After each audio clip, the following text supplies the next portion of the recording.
Рахмат, Мирлан Сакбекович. Урматтуу Ринат Темирбекович. Ушул доверительный управленияга список бар, кайсы мекемелер берилет? Берилиши мүмкүн. Азыркы күндө список толук түрдө жок. Бул Биринчи бир хотя бы бир маселен бул айтып кетсек, жана да айтып кеттик, Бишкек машиностроительный завод көп жылдан бери жумушун жакшы алып бара албай турат. Бишкек шаарынын ортосунда жайгашкан. Көп ишкерлерге кызык, железнодорожный веткасы бар ичинде территориясында. То есть ушундай бир эмелер бар бизде, объекттер бар. Ошол эмелерди колдонсок болот. Приватизация чыгарбай эле ошо ишкерлер менен ишти алып барсак болот. Эми ар бир мекеменин жакшы иштеп кетиши үчүн ал жерге тың кожоюн керек да. Ал Бишкектин борборунда болсо, ал жаңы келген адам анын участогуна кызыгат, арендага берет, ошону менен чыгарам дейт да. Бул жерде конкреттүү түрдө инвестиция алып келген адамга бериш керек.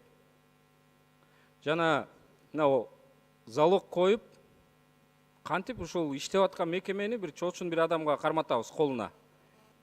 Биз мындай 2000-жылы 90-жылдары горький опыт деп айтат го, өттүк го ушундан. Эшиктен келген адамга кантип бир чоң активтерди карматабыз. Эгер ал адам ошол мекемеге келип кожоюн болуп, эртең баш аягын таппай калсак, ал адам залог 10% коет деп атасыз.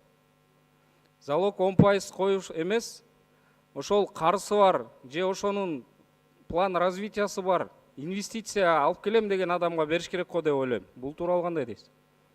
Туура аякта бизнес план каралган, ушу законопроектте.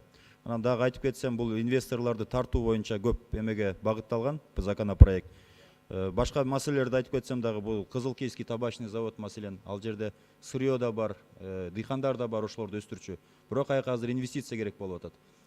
Сразу эле биз приватизация койбой, доверительный управленияга берсек да болот. Анткени Кыргызстанда да өзүңүздөр билесиз, тамеки чыгарган завод да жок. То есть аякта сырье бар, железнодорожный ветка бар, территориялар бар, бардыгы бар.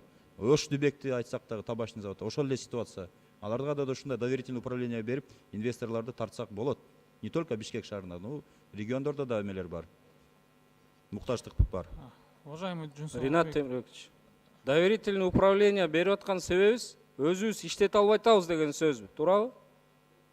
Жок, каражаттыктын жоктугу да болот да. Анткени аяка бизнес план киргизет. Бизнес планга ошол канча финансы салат, каражат салат, көрсөтөт.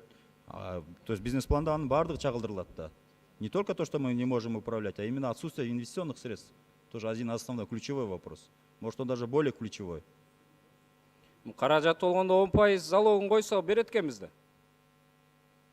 А сиздерде 10% эмес 100% ошол мекемеге кожоюнсуңар. Алгылыктуу иш алып барып алган үчүн ошо мекемелерде иштер турат.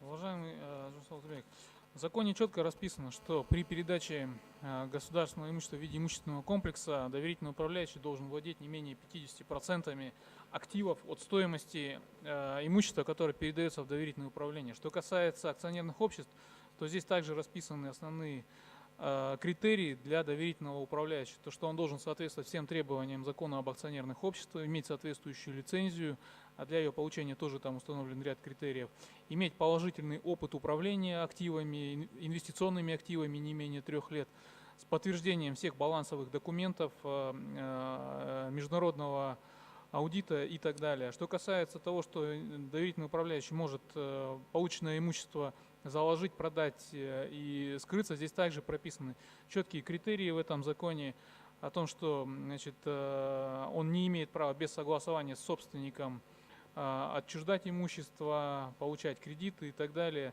А также здесь четко расписано, что в случае нанесения ущерба данному имуществу или за неэффективное управление он несет соответствующую ответственность, в том числе финансовую ответственность перед государством.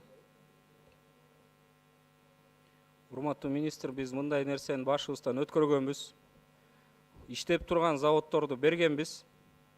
Баш аягын таппай, ошол заводдор токтоп турат. Бул жакта кызыктар адам келип, кожоюн келип салмайынча, бирөөлөр келип биздин мекемелерди өркүндөтүп иштетип бербейт. Инвестиция тартыш керек.